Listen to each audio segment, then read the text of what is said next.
What is up, everybody? Happy Friday. Welcome to the game on Pax8 Live, the show where we discuss all of the cybersecurity shenanigans you need to be aware of for the last week, although I don't feel like we get to all of them lately with as busy as it has been this year.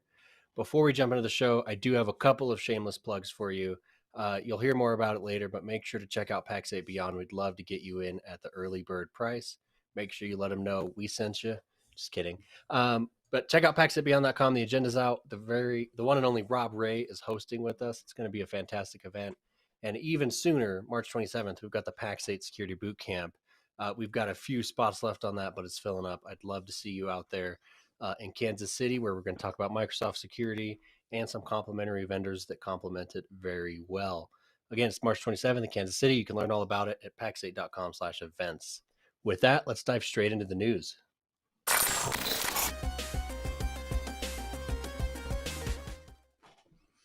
Dom, I'm super excited about the upcoming security boot camp. I'm glad you called that out. It's going to be in Kansas City this year. Yeah. So I'm very excited about that. You know, our first news article. Panel, dude, you should see to the event page and see the panel. You'll get excited. Somebody's hacking Dom. It's not good. We just saw him glitch out. That's not real Dom anymore, I don't think. It is going to be a great panel. All right, so let's jump into the news real quick. And we've got a couple of things, that we'll start with, a couple of news articles, and then maybe we'll talk about some even recent as of today. The first article we'll cover is just saying JD Sports, Britain's JD Sports leaks 10 million customers, right? This is just, and the hits keep coming and the hits keep coming conversation. And I think it's just really to try to keep highlighting that, it is going to be continuous, and we're going to keep finding more and more of these things. And we're going to say that these incidents need to be dealt with, and a security practice overhaul is underway. I don't think I've seen one of these giant breaches where the statement isn't made of a giant security overhaul is underway, right? Our program. And you sent me several of the funny memes, right? Where after the T-Mobile, you had like 73 job openings, right? In cybersecurity, and the budget freed up, man. Like, yeah, it sure did. It's miraculous. Yeah. Either the budget freed up or the budget freed up. You know what I mean? One of the two of those, right? Like the conversation though I want to take is, what are the minimum standards, right? Today's conversation is about standards and trust. And when you get into this, the reason I called out this article specifically is the first statement was, he acknowledged the incident. Neil Greenbaugh, CFO of JD Sports, said that all such incidents in the future will be repelled as an IS practice overhaul is massively underway and will get completed by next month's end. And it's this spur to action, right? After you've been stabbed, everybody gets better about their personal security. Everybody, right? It's that same conversation. And if we had standards in place in the beginning, and if we had the places that we needed to shoot from in place in the beginning, my argument is we would have less of this risk and we'd have less of these events like this. Kind of my point on this. Dom, what are your thoughts on the hope? Okay, yeah. I'm a little bearish on it nowadays, to be honest. Like I have trouble seeing the shiny end of the horizon. I subscribe to this daily cast that comes out of CISSA, and for a week there, every day, major breach. I mean, I think it was Zendesk on one day, and then 2 the next day, and 3 the next day. And I don't mean like little breaches. We're talking 100, 1,000, 1 million plus people impacted every day for a week. It was absolutely insane. So I do think standards would go a long way, but I'm also not convinced that, and I don't know JD Sports. I'm just foreshadowing a little bit, but I think a company perhaps in this scenario will do all the things by next month's end, and next quarter, new budget comes out and all the new things get laid off and contracts canceled, and until this happens again, right? So the standards have to be constantly enforced for them to have any merit. Well, and I even take into this conversation, and maybe we'll get Chris's opinion on this here in a little bit, but to say it's a revamp, it'll be done in a month. I don't know how much impact you've really made if you're doing that in a month and you're making that change without even digging into the business units and what exists there and what the culture looks like. What are the challenges on these things? What are our new policies? What's the new controls that need to exist? Like control 1 and 2, right? Like do they even have an understanding of what's in scope in a month if you're an organization large enough to have 10 million users? And maybe the hope is they have tons of that, and this is simply a revamp of that work, right? This is iteration number 74. Blow the dust off and actually start using it, maybe. Yeah. Whew, dang, this isn't just a fire starter or a paperweight anymore. All right, let's jump into this next one, and it's kind of a pragmatic statement. It's a little bit of a shocker, but it's just saying, listen, cyber insurance won't save you if your company has a breach. It's definitely geared at the larger enterprise and in this conversation and the language they're using, but it's essentially saying you might still be on the hook, right? You may not have done the things necessary, and it's basically just calling out this slant that executives find the insurance is there, we're fine, or it'll never happen to me, or those type of things play out. But it's this conversation of standards also are starting to be enforced at the insurance layer too, right? And I've beaten this one to death, but you had your ICS lawsuit from Travelers where last year in July they sued and said, hey, we're rescinding this policy as if you had never ever obtained it, because you obtained it via fraud, because you had no MFA on this one machine, which is kind of like that point of, how did they not have MFA on that machine? Was it an accident? Right. Was it an exception by design? Was it disclosed as something they couldn't do in their insurance policy? And I think that answer is definitely a no, because they settled out of court in like 3 days. Well, it's just a yes no Right. question, right? So it's, and that was, I think that was the root of the issue. Do you have MFA? Yep. And to your point of always wanting to extrapolate and get deeper on where's the MFA, where should the MFA be, why can't there be MFA here? I'm honestly a big fan of the concept of, and I don't know that all carriers are going to let you do this, especially in today's web form world. But if they ask you if you have MFA, put a little asterisk there and attach, and then put an inventory of all the things where you have and don't have MFA, so that your underwriter can make a decision. They might tell you no, but at least they didn't tell you yes under fraudulent circumstances, right? Which is what Travelers played on that one. Yeah, that's a great call out. And I've actually been a fan of this too. And I think the legal world shifts on this a little bit back and forth. But I would attach a giant addendum. My addendum would have a application for cyber insurance, comma space, and this giant addendum. And I think what you're looking for is trying to show that reasonableness. You're trying to give the information that's necessary so that you can say, yeah, I have these limitations, but it shows a very healthy know thyself, right? If you simply check MFA, yes, those insurers are actually kind of being misled, because you have to answer on what's sensitive data, what's not sensitive data, where would my risk come in? Is MFA applied on everything? What about my Dropbox? What about my, and I've taken MSPs through a BIA before, where you're walking them through this business impact analysis and just giving categorical software they might have and asking, do you have it? And even just through that process, MSPs walk away with 63 applications and go, well, yeah, I don't have MFA on 42 of them. I have it on these ones I thought about, my PSA, my ARM. But that's the challenge today, is we're having to show healthy awareness of what is under scope and what is your surface area from a data perspective. And that's where standards, I think, come into play. And that's where having those kind of standards-based approaches to doing this and a standard way to look at this comes out with semi-standard results, right? and maybe beating that to death. That's the last article that we already had prepared. But there was a pretty interesting news article today that I was following. You might almost like, I was listening to 99 Red Balloons while I was doing it. It was a perfect theme. But anybody else tracking this giant balloon over the US? Now it seems like North America, with a couple of them. I don't know, Danielle or Dom, anybody want to chat on that? I only caught the first headline, so I don't know much about it.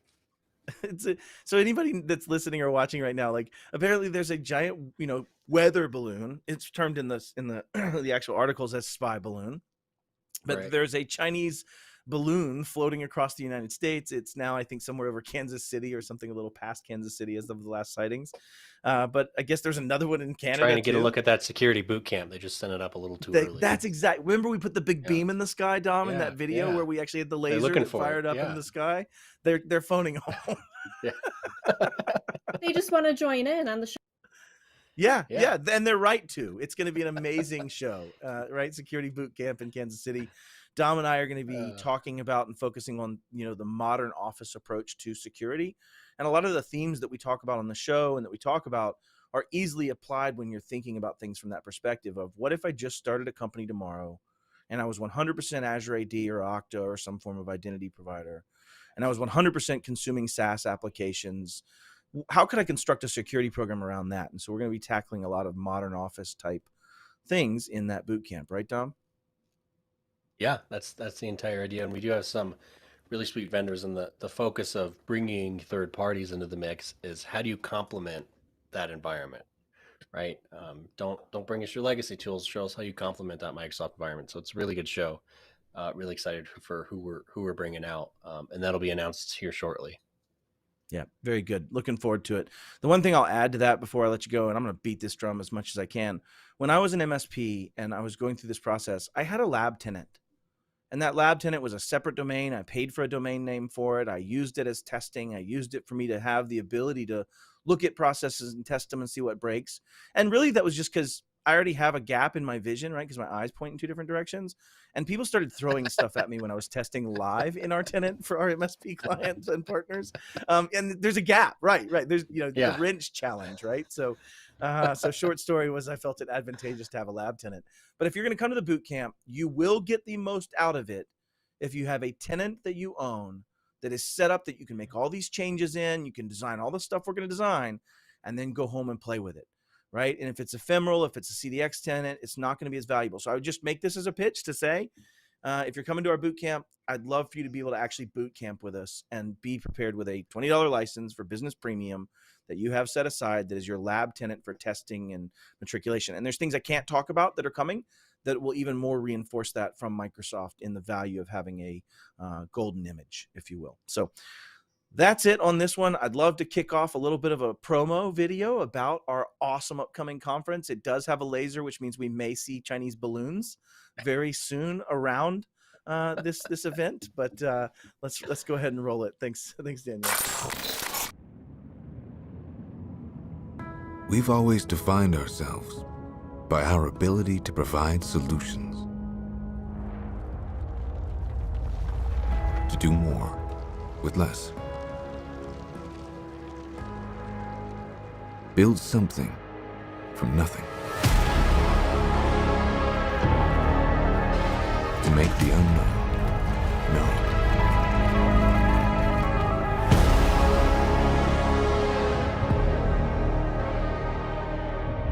But we've only just begun.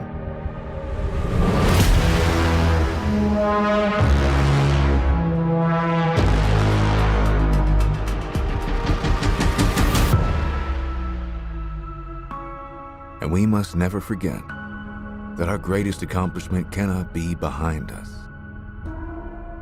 because our destiny lies beyond.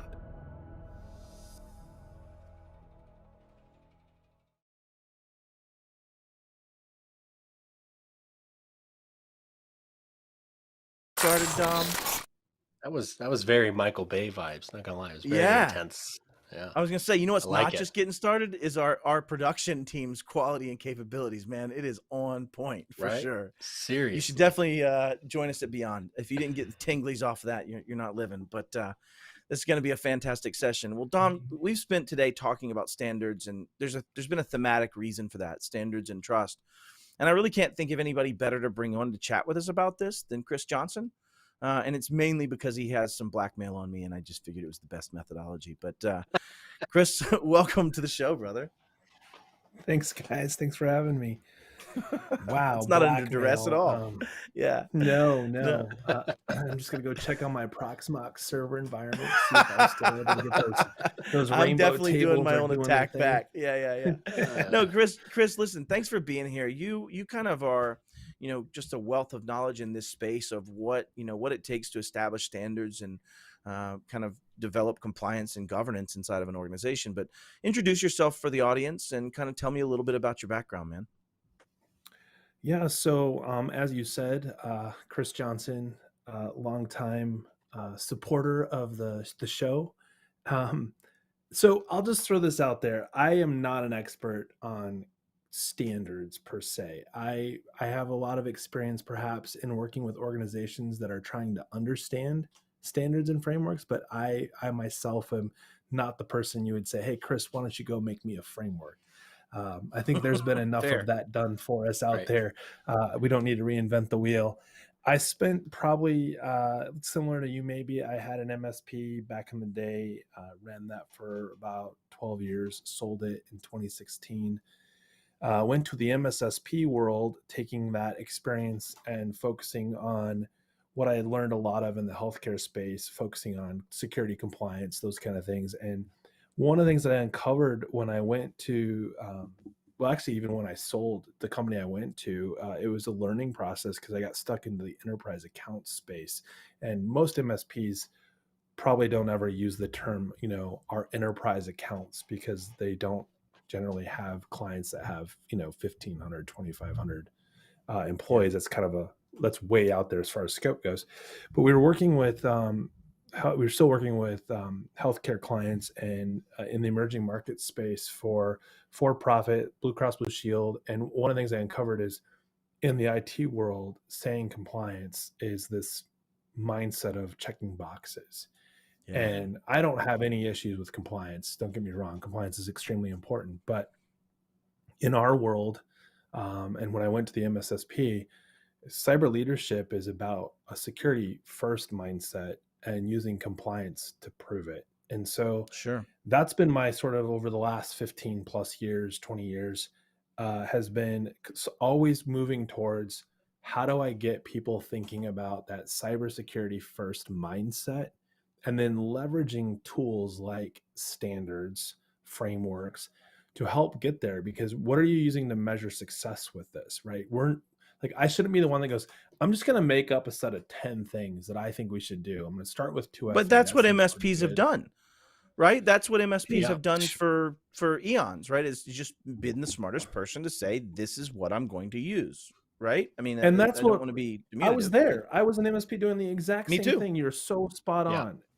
Yep. The thing we didn't do though is we were very good at being right about being wrong. Like I think about you had all these Expand. frameworks coming about, like right, NIST and HIPAA came out of NIST, and you've got ISO, and you've got these other frameworks, and Yeah. I don't think there's anybody that picks up one of those. I mean, you got the Baldrige report, you got FFIC. If you pick those, even CISSP stuff, if you pick that up and read through it, you can't tell me that I should be saying, wow, nope, I already got it covered.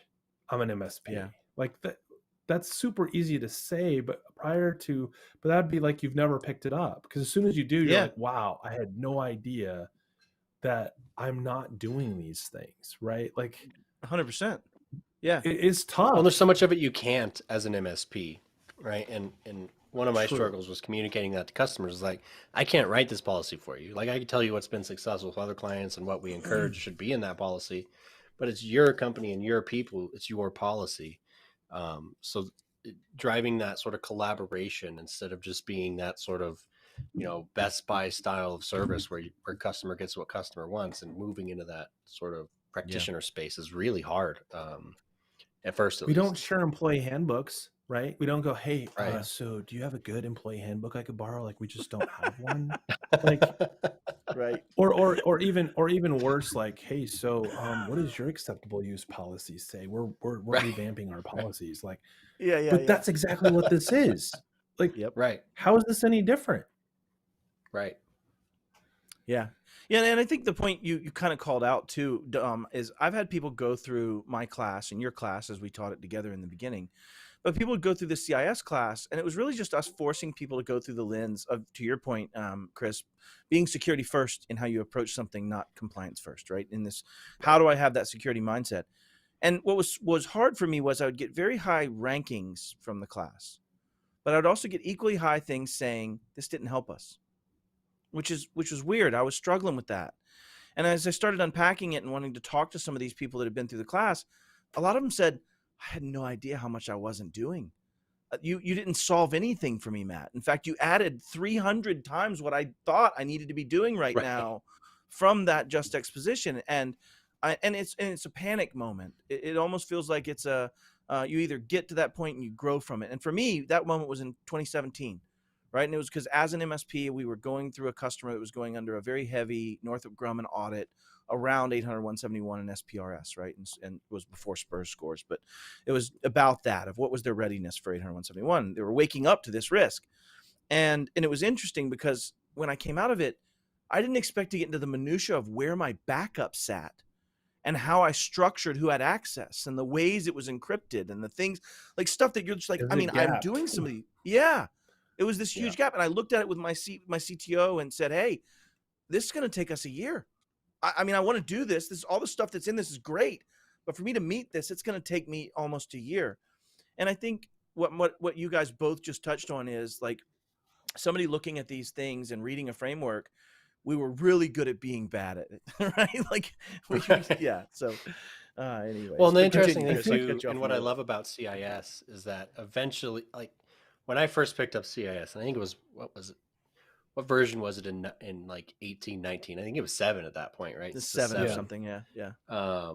But regardless, like I picked it up and I looked at it like a checklist, and Right. every other checklist in my business is like done, do it, and you look at that as a checklist, and that's not, you can't, and you start to try to do that, and you're going to drive yourself up the wall, right? So Yeah. It's a moving into toggle. that, yeah, exactly, and moving into that space Ooh, of good this is a call out. It's like a journey lever. and something Yeah. that is circular and repetitive. It's a totally different mindset from traditional MSP of like, nope, I got to follow the checklist, and I got to follow the checklist again. That's not how it works in security anymore. Yeah. Well, especially when It's you an take something infinite like, cycle. Yeah. elaborate on that. So that's what we're wanting to unpack on this when you talk about something like that. Well, I know we're not talking about the trust mark because that's not the point. But one of the things that Well, I we'll got get there. asked Yeah. about, well, Yeah. I just want to use, I like to use this word, trust mark, framework, whether it's CIS or ISO, I don't care. Sure. It is not so much a thing as it is a do. So Yeah. it's a continuous journey that has sort of like, here's the McNally Atlas that you use when you're driving before we had iPhones, and you pick spots to stop, pit stops, rest stops, whatever you want to call it. Those are places that you're recalibrating to make that next decision of where do I take a left or take a right. But you're always going to come back to, in round 2, round 3, your path will not be the same every time you go through it. Like between where you live, Matt, and where I live, I could probably for the rest of my life never take the same path to get to where you are. Correct. But Yeah. that's what this is, right? This is an infinite cycle of improving your cybersecurity posture. And you will never get to perfect. It's the Vince Lombardi, right? As you Yeah. strive for perfection along the way, you achieve greatness, right? Like that's exactly what this is. And I'll tell you, if more MSPs were great at this, there will be a whole lot less articles to talk about happening in the news. For sure. And you Yeah. think about it like this, right? One isn't simply fit, right? If you look at physical fitness and body shape and body capabilities and health, you're not just fit. You don't have some level of which you're just great. But I can tell you, as you continue to get more in shape, and as you continue to work on being in shape and eating less or more appropriate foods and exercising more and being more active and doing those things, you will reach milestones. You will be able to bench 215 and then 300. You will be able to squat X. You will be able to run longer. You will be able to do, and I think that's akin to cybersecurity, is that you will grow baseline capabilities where you can walk without wheezing, right?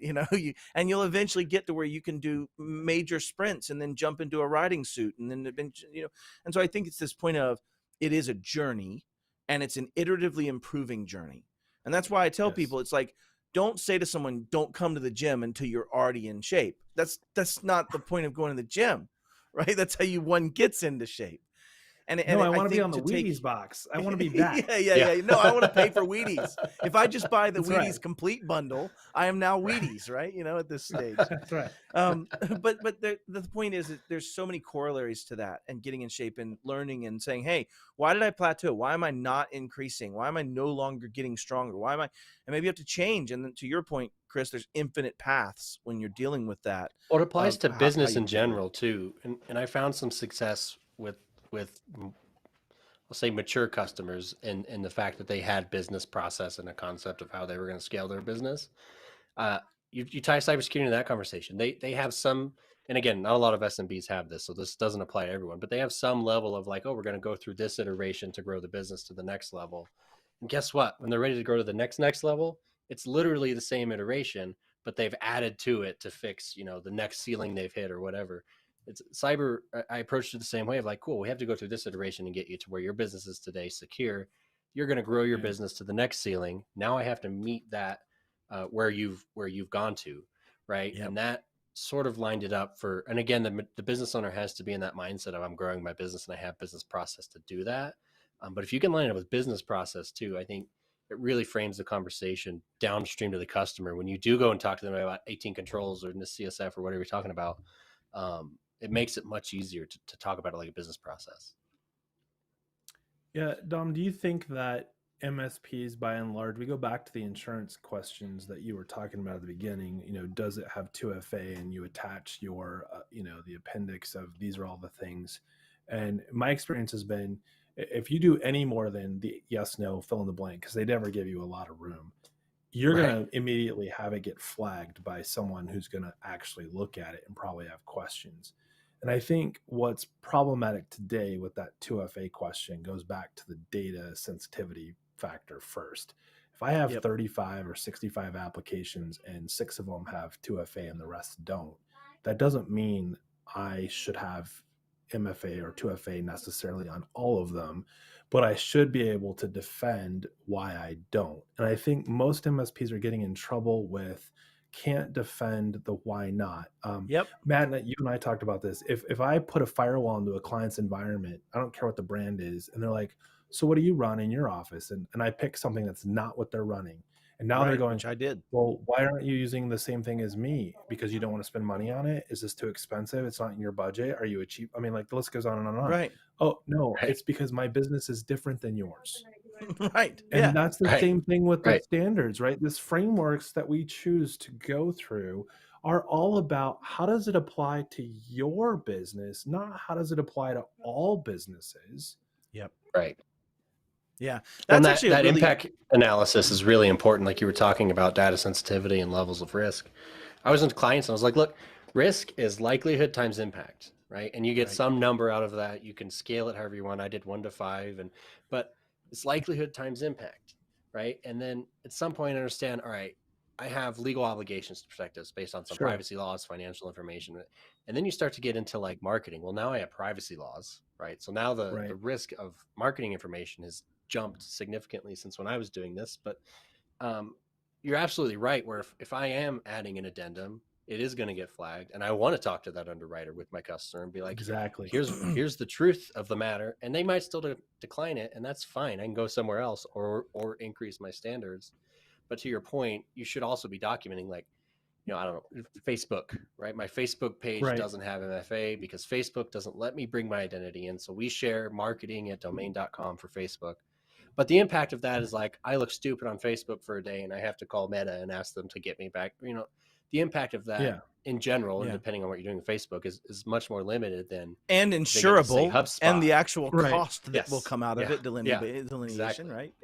Yeah. So this got really mature. I want to say real quick, this conversation went really mature really fast, Dom. You said things like business impact analysis and like sensitive data and like things that MSPs need to be doing. We all get that. But here's the problem.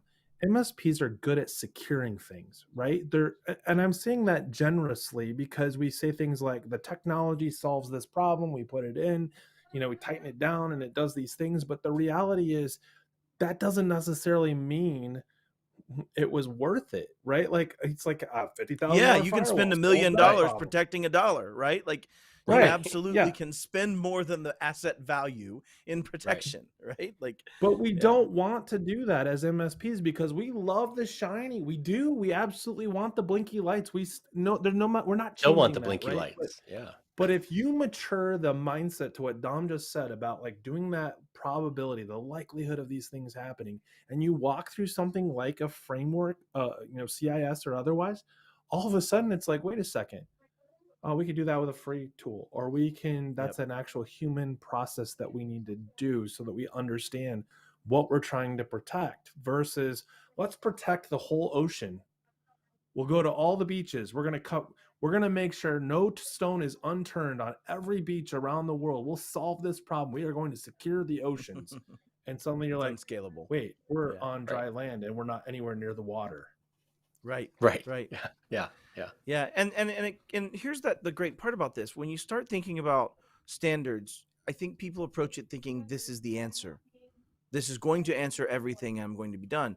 No, we still have to be practitioners, right? My doctor could either prescribe Levaquin or ciprofloxacin. on an antibiotic, and one might cause some real Matt, challenges. you just like using big words. That's why I use medical all the time. Yeah. Just Medical does make Just that start calling significantly Dr. Lee easier, you're here. right? right. But well, no, I stayed in the Holiday Inn Express though. But no, Right. the point is they have two different medicine approaches, and they have to have a reason why they went with one of them. Because if one of them killed me, and that was an outcome, they sure want to be able to answer, well, the reason I go to this is he has this type of a gram-positive protein, whatever it is, and they need to deal with it this way, and that has to be justifiable. When you come back to an MSP, that's really the part that I think needs to stick the most out of applying standards. Standards give you the basis of reasonableness in the sense that if I read something that says control 2, well, the auditors are in the room. I meant I will follow the standards the auditors have placed in front of us. Right. Okay, Dom's auditors So in the room. add I to gotta be that, careful. Matt. Sorry, go ahead. I think you should add to that because I think this is where standards or frameworks start to differ really fast, right? So like I think about SOC 2. I'm limiting scope on what's going to be audited. Or HIPAA, very non-prescriptive. Very non-prescriptive, right? So, and then you look at CIS and it's like, wow, this is very prescriptive. This is very intentional about the things that you should do. And yes, to your point about being a practitioner, but not all frameworks are created equally in the context of the expectation of what comes out of following the safeguards that are in there. And so I think this is where, Pax8, COMPTIA, and some of these other entities ConnectWise, where we're looking at how do we change an industry? Oh, well, we change it by being intentional, by being prescriptive, by saying we're all following the same safeguards and raising that bar versus it doesn't matter what framework we follow. True, because you can use that as your baseline to get started. But the reality is if you're not covering the things that we've been talking about, it doesn't matter which framework you're following. True story. Yeah. And I think that's the point is you have to have the framework with an understanding of how you're applying the lens, right? And I give you an example. Let's say we're talking about control 6 or control 7, let's say, around vulnerability management, right? When you start thinking about that, that's a lens with which to inspect your vulnerability management. Do I have a patch management process? Do I have a vulnerability remediation process? But what that process is, how it functions, how successful it is, none of that's really covered in this, right? And so you have to look at it from this lens of this is simply where it's going to force me to focus, right? These subcategories in the right order, doing these things, but I have to look at them critically. But if I do that, and if I say, listen, I know with control 1, I can only be as good as my RMM. That's my source of truth. I'm going to live with that today. I'm going to write it down. I'm going to follow it. But I'm going to come back and look at it again and say, ooh, I could actually combine that with the information I get from Azure Active Directory on devices and now have right. And I think to your point, Chris, you can start where you are and iterate and grow and grow from that point. But if you don't have the right understanding of on what is the sensitivity, what's the likelihood, what's the impact, then you're just going to apply monolithic universal controls across everything. And they won't make sense. They won't make well, and that's when you genuinely interrupt the business. Like we always talk about cybersecurity being a business enabler, but it becomes a business disabler when it's not applied correctly, right? When it's over applied in places that it doesn't need to be applied. That's when you truly have a negative impact on the productivity of the business. Because if we take MFA, it takes me 2 extra seconds to get my little number match push or whatever I'm doing for MFA, right? I can very easily quantify that 2 seconds per user saves the company all of its revenue, right? Because I'm preventing a huge amount of potential attack surface just by turning on that 2-second feature. But if I start to turn things on that create unneeded, I'm getting audited back there. If we start to turn things on that create unneeded interruptions in business process that don't have an upside, now I'm genuinely impacting the productivity of the business, right? So you can't just come at it with a hammer. This is an easy one. It's called the simplicity and complexity bar. So on one end of your spectrum, you have simplicity, which probably means not secure. And on the other end, you have complexity and super secure. And there is a needle or a gauge that goes across that bar. And if you cross too far into complexity, then you go back to the beginning, which is it's been bypassed altogether. Exactly. Right. Yeah. 100%. Right. So I want to take a few minutes to focus on your most recent project, right? Because you kind of gave a little bit of Johnny foreshadowing to this, but MSPs for the longest time have talked about, and I've heard it from almost every size MSP too, so this doesn't seem to be universal, the trunk slammer or the MSP that's out there just selling and slinging and not doing any of the stuff they're supposed to be doing. what is that stuff they're supposed to be doing, and what project are you working on right now try to set a visible outward standard for customers of what is being done to protect their very, very valuable fiduciary responsibility? What are you working on right now? Sure. And real quick, I have to say, being a trunk slammer used to be a negative thing. And I think anymore, it doesn't have to be, because I think about the quality of your trunk, one. Um, but no, like we used to say this for managed services, especially, like, the phone rings at 2 o'clock in the morning and I'm a trunk slammer and I don't answer the phone, right? My cell phone is the phone. But there are so many third-party services, products, and enablers that are out there that, done right, done by someone who maybe is a trunk slammer, can solve for, if they were to actually follow the safeguards that we were talking about, and which that leads me into the trust mark. I think it doesn't matter anymore what your business model is for you, whether you happen to fall into that trunk slammer, lifestyle MSP. There's an infinite list that we could describe. I don't have any employees; Yep. they're all 1099. I don't care, right? So years ago, like all the way back in 2008, like before the internet, not quite. Yeah, a little bit We before. had yeah, it was like we still had like the Mosaic browser, right? Like Netscape 4.7 Netscape was still on lawsuits a were still machine. happening. Yeah. Yeah, exactly. We had the first iteration of the cybersecurity trust mark.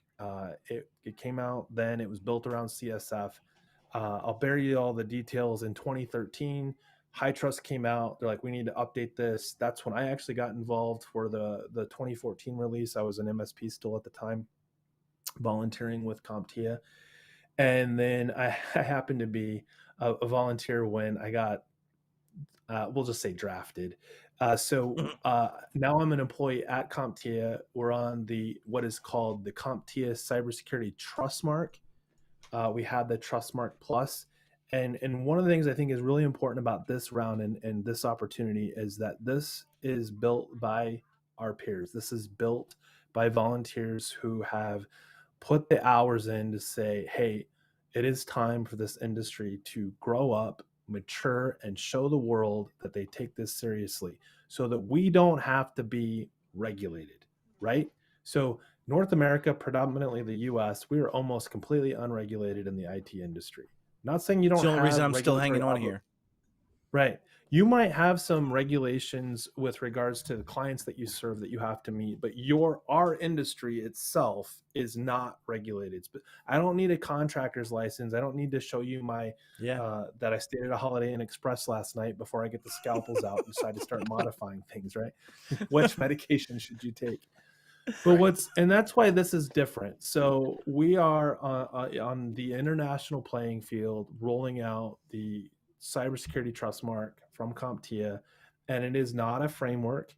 It is not something that in the bowels of the basement of CompTIA we drummed up this idea that we would make up questions to stump solution providers and say, good luck answering these. We made them up and we don't quite understand them ourselves. No. So the new trust mark is a collection of controls, of safeguards. And I try to be very specific about saying controls and safeguards, because thank you, CIS, for redoing the language around. Yeah, of course. It's so nice. Yeah. Right. And now people are even more confused, right? So I'll just give you the quick skinny. It is all of CIS. So all 153 IG1, safeguards. IG2, IG3. And original G2, right? The real OG. We got all of it. And then we added in a sprinkling of safeguards and controls that CIS doesn't cover. So you guys obviously are strong with CIS, so it'd be like governance and leadership, physical and environmental. Those are probably the biggest areas that we collected from. And when we were putting this together, the baseline, or the tool we used to help us go, what are we missing, started with looking at insurance questionnaires. So from Travelers to Hartford to TechRug, we were looking at, okay, well, what is the question being asked? And I will tell you, that was probably the biggest slowdown on even completing a group of controls that we thought were important. Was it just the I'll give you an language example. delineations between the insurers that made that so tough, and the ways they tried to get about asking weird questions? Yeah, like, hey, can you guys tell me where this question came from? Like, did it actually come from a framework that's out there? It would have been nice to know, like, hey, tag 6.2 ISO or tag, Yeah, yeah. 4.3, right? It didn't do that, right? So that took a while. But then we would get into things like, and this is my best example I can give. If you're familiar with Cowbell, they're relatively new in the cybersecurity insurance Yep. space. I don't know that they do a lot with the MSP space yet, but their question there is super short, like 7 questions. And the first question says, do you have a security officer? And you're like, wait, does that even get called out in CIS? I don't think it gets Nope, specific about does having not. a. So then part 2 of that question is, does the security officer oversee, manage, and measure success with your cybersecurity awareness training program? And you're like, How do I measure that if we're I gonna answered no to that first Right. question? yeah, yeah. Yeah. Yeah.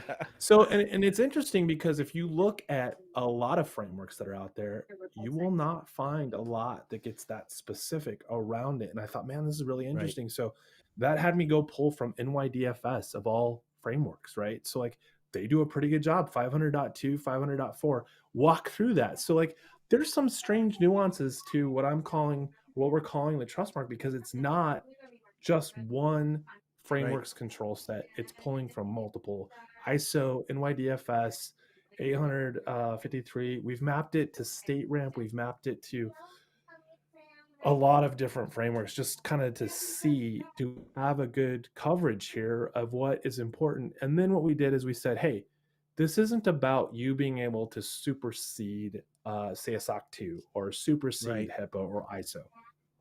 This is about your maturity from a core cybersecurity frame of reference to say a security first approach, get me started, help me start maturing. And then where does it go from there? Because we know, especially if you're working with regulated industries, you might need to do CMMC or you might need to do fill in the blank. So where am I at? Right. So like if I showed you like, hey, completing the trust mark puts you at 70%, oh my word. I'm not saying that's exactly what we're doing, but I mean, we need to be able to help solution providers see that progress doesn't mean, oh, well, we have to do CMMC. Okay. But where are you starting? I want to ask you this too, because I always tell people in my security class that there's 2 lenses an MSP has to look through. One lens is talking about how I deliver cybersecurity protections and overall framework, matriculation of users and creation of accounts and assignment of access and all of those things on me as an MSP.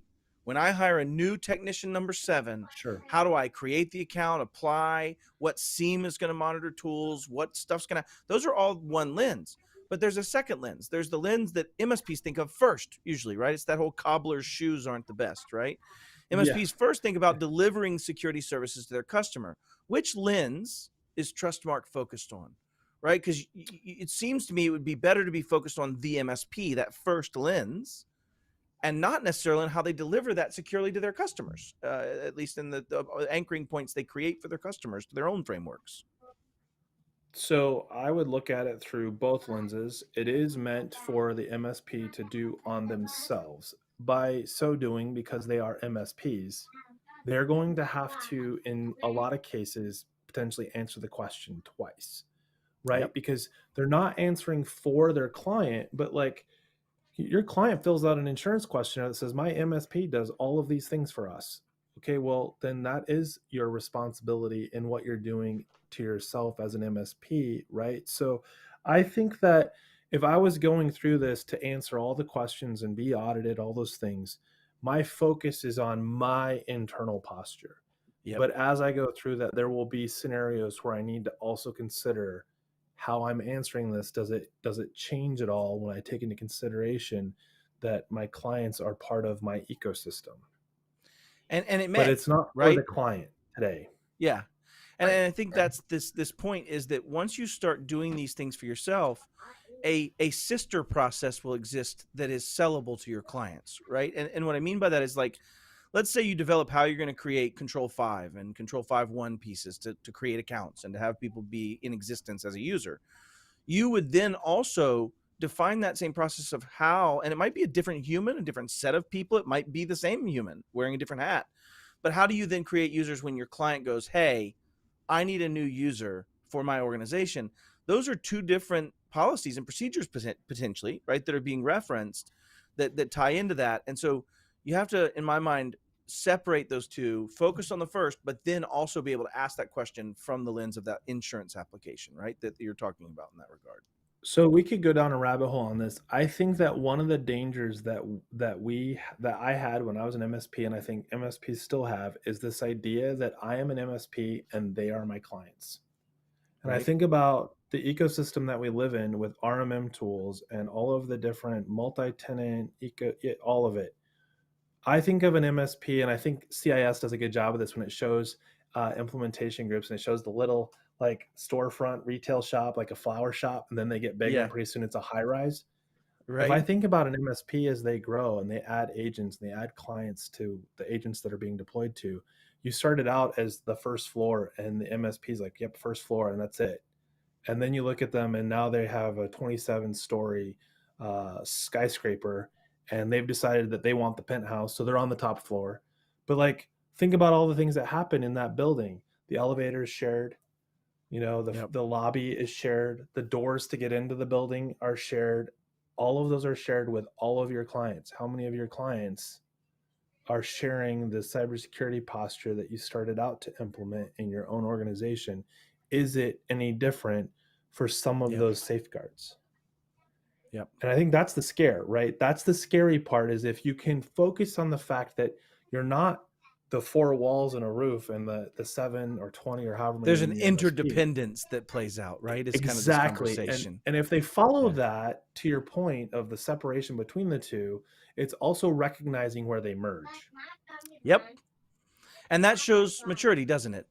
Right? That shows a maturity of understanding of what the game is. And that's really all I think you have to meet as an MSP right now, is that you know the way the play is made, that you understand the game, that you know enough about what's going on. And I'm not trying to make a humble brag for our game name here, but the Sure. point is that you understand that there's a risk component, that there's a my choices component, and there's even this kind of intertwined risk, right? To your point of, I'm going to throw my RMM, which is essentially a remote access Trojan, onto their system, right? And I'm going to establish gaps that I become their worst nightmare, right? Most of the early Kaseya stuff that got through SentinelOne or that got through these other providers, any malware, was because it was common practice to exclude my RMM from that tool, even though I brought both of them.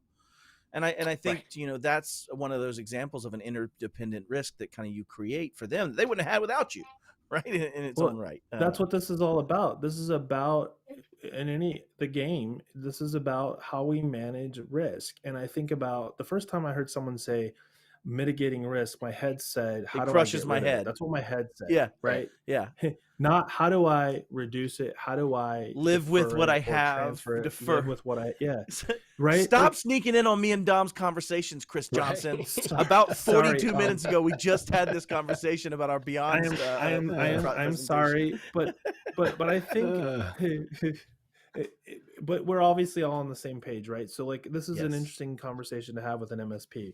Do you understand the risk? Because the reality is you can probably put some security tools in place that are pretty extensive, probably expensive. If you have the resources to manage it, you can get to near zero risk on that particular safeguard, maybe. And that one but vector, is that worth it?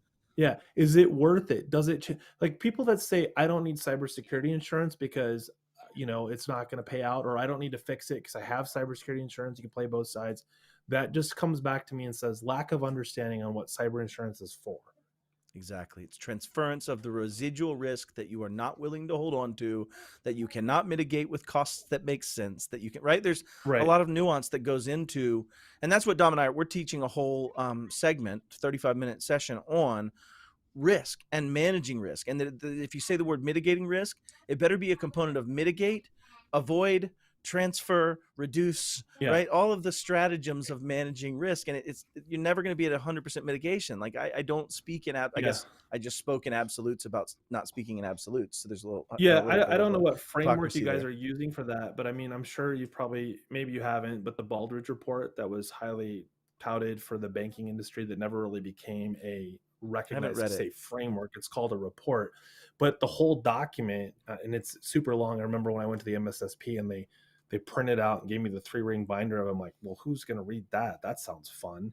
But then I started going through it, and I was like, wow, this really steps through each of the things that you just said about what am I doing, transferring, the accepting, the how I go about mitigating this risk with an actual tactical approach to it that requires business leadership buy-in. Like, you can't That's just say, huge. I'm going to run a formula and go, oh, firewall, export, this is what the risk is. It's not that simple, right? And as MSPs, that's the world we think we have to live in, like in absolutes, with firewall is in place, yay, we're done, right? Like, we try to compartmentalize and just be done with it. There is no done. There's just Dom. There's no done. There's just Dom. It's fair. That's right. It's fair.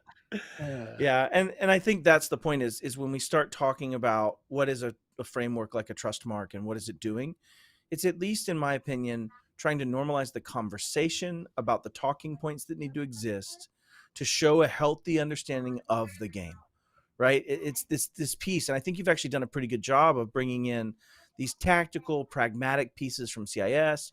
But you're right. There is no talking about lock your server room and don't let idiots near your computers with sensitive data, and right, like that kind of basic. And there's also no talk of governance and the actual management, data documentation, and proof that is so very vital. And when I teach my CIS course, I have to say, and you have to have a way to measure it, prove it happened, and have documentation to prove you're following these processes, right? But that's governance. That to some extent is what governance and compliance become on that other side of that. So, I and you with can't these last 2 dictate minutes, right? Yeah, you it has to can't, be part like, of the process. if your employees don't buy into it, it won't happen. Now, I'm not saying that you can't get rid of employees and get new ones and give them drink your Kool-Aid, but the reality is you're probably doing something wrong if you can't get any buy-in from your employees. Yep. Yeah, true story. How would you like people to move forward with Trustmark? Chris, we've got just a minute and a half left. And I know this is kind of becoming a thing, and it's really in that early stages of what's a very beautiful thing, I think.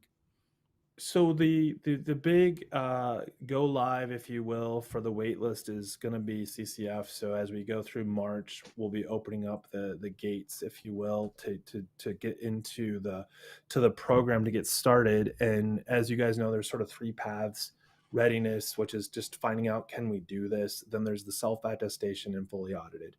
I would say get on the wait list. If you go to, I think it's connect.comptia.org, there's a, because I haven't looked at it recently. We'll get the comments down below for it. All right, so we'll do that. And then, so the other thing that I would say is, if you're not sure, and obviously if you're doing CIS, that is 80%, roughly 80% of what's in the Trustmark. So if you haven't, and you guys probably talk about this, I would use CSAT Lite as a good starting point. Yep. Walk through, answer the questions, figure 100%. out how much you've got dialed in, right? That's what I would do. And obviously we'll see more of this coming, more information. Like, I know every time we talk about Trustmark, it's like the wait list just goes through the roof. So it's great. we're sending out, if you've gotten on the wait list, next week and the following, we're going to start sending out email correspondence like, hey, we did in fact get your registration. Even though you registered 9 times, we're just going to email you 1 time, so that you know how to get more information as it comes. Wait, if they do it 9 times, you don't mark them as more eager and move them up the list? Yeah. Oh yeah, absolutely. In fact, I put them in their own category that says we're going to have a second Trustmark just for the eager. Just for them. Yeah. Well, it's awesome having you here, brother. Chris, you and I are going to spend quite a bit of time talking about this and pushing this. And, candidly, I think that the what's in it for me for MSPs becomes more and more apparent as insurance and financial pressures continue to place restraints and constraints on us. So Yes. I think you're at the right time for this one, and there's a lot of mass. And I know some really awesome MSPs that are going to be going through Trustmark soon. So look forward to working with you again, Chris. Yeah, go ahead. Quick add that's really important, that makes the big difference from before till now, is the Trustmark, once you've achieved getting the certification for your organization, is an annual audit. Like, it doesn't stop. Like, it's not I renewed my CompTIA membership, therefore I'm good. So just want to put that out there to remember, like, Yeah. This has got teeth to it. You've been audited. You will continue to get audited. That's what makes this stand out and so important for MSPs. Yep. It's a great call out. Dom, let's close this out. Chris, I love you, brother. Appreciate having you here. Thanks for being here to chat. And if nothing else, validate some of my normal ramblings. So Thanks, guys. Yeah, Chris, thanks so much for joining us. We're super excited to see the CompTIA Trust Mark come to fruition. With that in mind, that is our show for this week. Make sure you do all the algorithmic things below. Like, subscribe, share, all that fun stuff. Make sure you comment, interact with us. We'd love to have this be a two-way conversation. Yeah. With that in mind, don't forget to catch Technically Unraveled next week on Thursday and catch us right here at this same time next week on Friday. We'll see you then.